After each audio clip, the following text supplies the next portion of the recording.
ओम नमः शिवाय। भक्तों, आप सभी का स्वागत है मेरी आज की इस वीडियो में। आज की वीडियो में हम और आप श्रावण मास के 5वें अध्याय का महात्म्य का श्रवण करेंगे। इस अध्याय में पार्थिव शिवलिंग का निर्माण, पुरुष सूक्त पाठ और रविवार व्रत की कथा का विशेष रूप से महत्व बताया गया है, जिससे अकाल मृत्यु का भय टलता है, सभी पाप नष्ट होते हैं और घर में सुख समृद्धि व ऐश्वर्य की प्राप्ति होती है। तो भगवान भोलेनाथ और माता पार्वती के चरणों में कोटि कोटि प्रणाम और गुरुजनों और संत जनों के चरणों में भी कोटि कोटि प्रणाम करते हुए आज की कथा का प्रारंभ करते हैं। कहते हैं, जो भक्त सच्ची श्रद्धा के साथ सावन के महीने में भगवान शिव की उपासना करता है, उसकी सारी मनोकामनाएं भगवान पूरी करते हैं। साथ ही ऐसे लोगों पर सदैव भगवान शिव की कृपा बनी रहती है। मान्यता है कि सावन के महीने में सावन व्रत कथा महात्म्य के सभी अध्याय का पाठ करने से शिव कृपा बनी रहती है। इस आगे की कथा में ईश्वर बोलते हैं कि हे सनत कुमार, करोड़ पार्थिव लिंगों के महात्म्य तथा पुण्य का वर्णन नहीं किया जा सकता। जब मात्र एक लिंग का महात्म्य नहीं कहा जा सकता तो फिर करोड़ लिंगों के विषय में कहना ही क्या है। मनुष्य को चाहिए कि करोड़ लिंग निर्माण की असमर्थता में 1 लाख लिंग बनाए या 1000 लिंग अथवा 100 लिंग ही बनाए। यहाँ तक कि एक लिंग बनाने से भी मेरी सन्निधि मिल जाती है। षडाक्षर मंत्र से 16 उपचारों के द्वारा भक्तिपूर्ण मन से भगवान शिव की पूजा करनी चाहिए। गृह यज्ञ के साथ उद्यापन करना चाहिए, तदंतर होम करना चाहिए और ब्राह्मणों को भोजन कराना चाहिए। हे सनत कुमार, इस अनुष्ठान को करने वाले की अकाल मृत्यु नहीं होती है। यह व्रत बांझपन को दूर करने वाला, सभी विपत्तियों का नाश करने वाला और सभी संपत्तियों की वृद्धि करने वाला है। मृत्यु के पश्चात वह मनुष्य कल्प पर्यंत मेरे समीप कैलाश वास करता है। जो मनुष्य श्रावण मास में पंचामृत से शिवजी का अभिषेक करता है, वह सदा पंचामृत का पान करने वाला, गोधन से संपन्न, अत्यंत ही मधुर भाषण करने वाला तथा त्रिपुर के शत्रु भगवान शिव को प्रिय होता है। जो इस मास में अनोदन व्रत करने वाला तथा हविष्यान ग्रहण करने वाला होता है, वह व्रीहि आदि सभी प्रकार के धान्यों का अक्षय निधि स्वरूप हो जाता है। पत्तल भर भोजन करने वाला श्रेष्ठ मनुष्य सुवर्ण पात्र में भोजन करने वाला तथा शाक को त्याग करने से शाक कर्ता हो जाता है।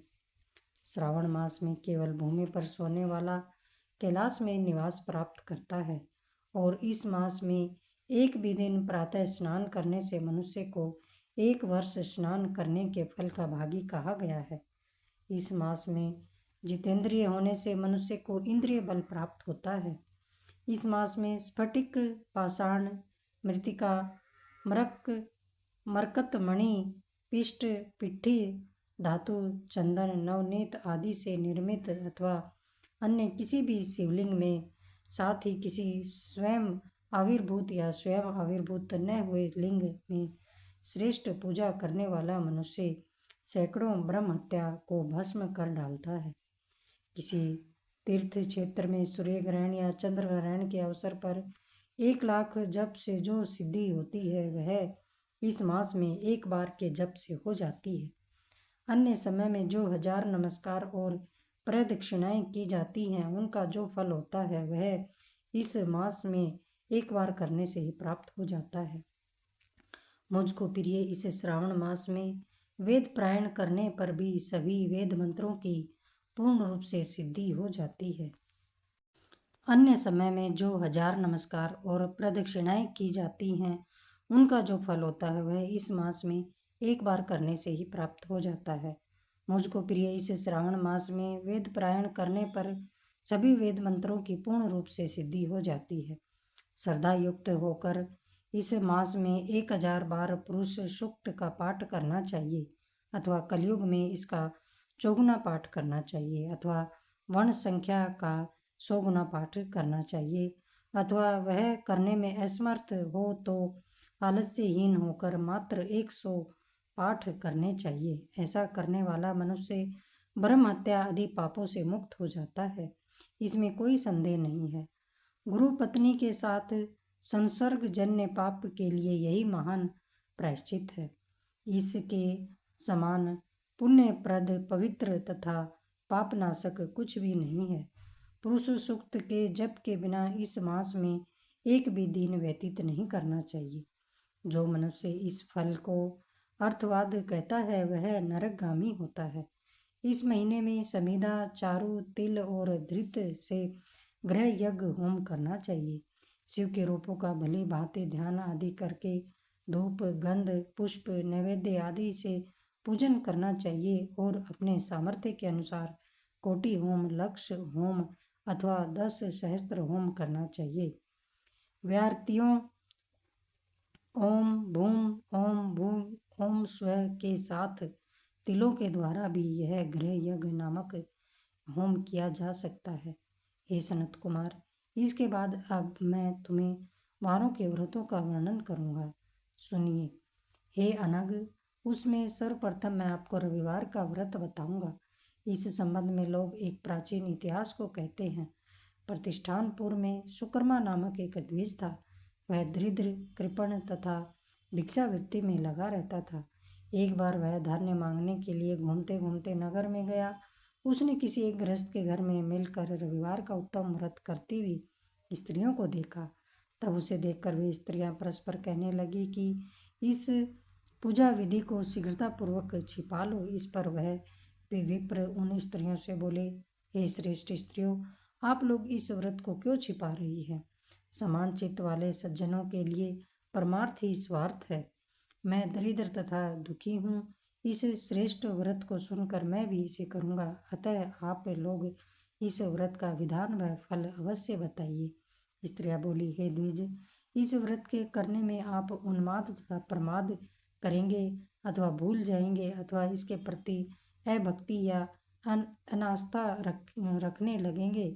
अतः आपको यह व्रत कैसे बताएं?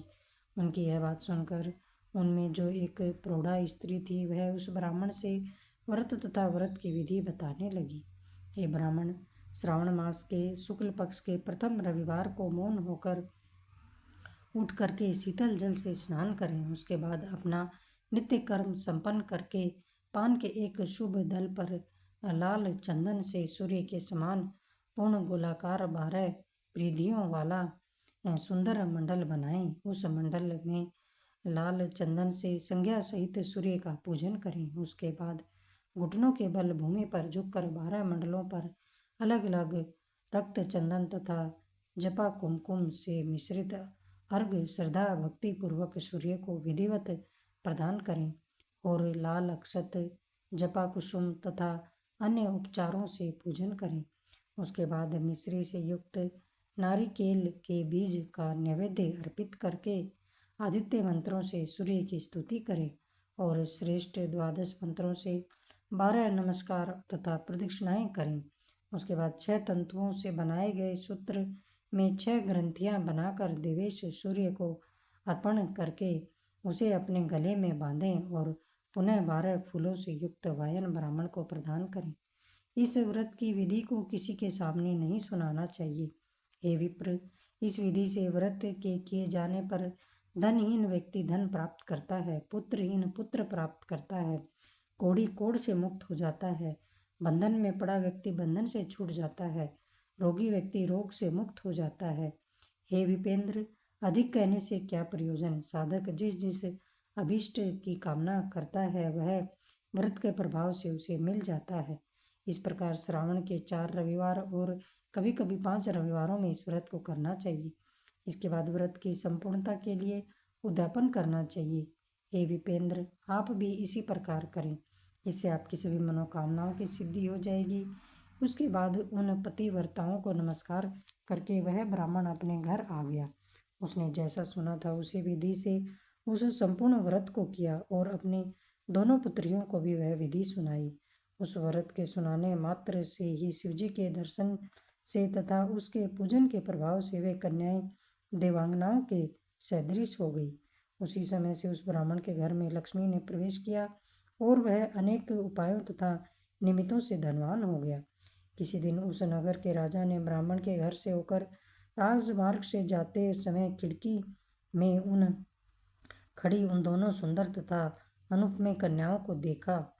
तीनों लोकों में कमल, चंद्रमा आदि जो भी सुंदर वस्तुएं हैं, उन्हें वे दोनों कन्याएं अपने शरीर के अवयवों से तिरस्कृत कर रही हैं। उन्हें देखकर राजा मोहित हो गए और क्षण भर के लिए ही वहीं खड़े हो गए। ब्राह्मण को शीघ्र बुलाकर उन्होंने दोनों कन्याओं को मांग लिया।